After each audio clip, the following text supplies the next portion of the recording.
We were interested particularly in the role of social norms messages in influencing people's behavior. We wanted to determine the conditions under which social norms messages are likely to influence very simple behaviors, and hand washing is a readily observable behavior, so that made it a good choice for this study. It was also important from a practical standpoint, and that is the Centers for Disease Control estimates that hand washing can prevent a great deal of illnesses, yet we know a lot of people don't do it as often as they should or as well as they should. So we studied men for a couple of reasons. Men have more room for improvement on hand washing than women.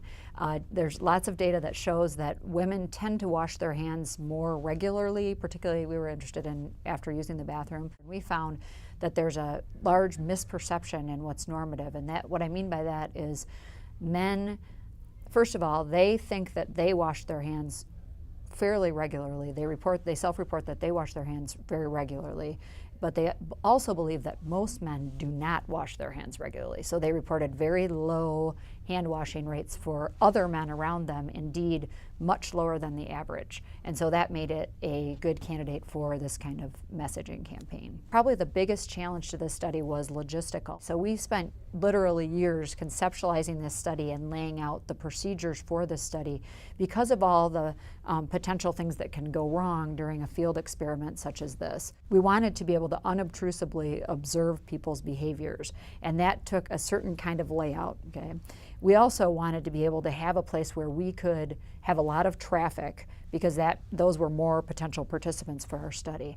But we also had to be able to deny other people access to the facilities while the study was going on. Our big prediction was around this relationship between social norms and the conditions under which social norms messages are effective. So we predicted that when your behavior is available for other people to see, you're going to be more susceptible to what they think about your behavior and what they're doing.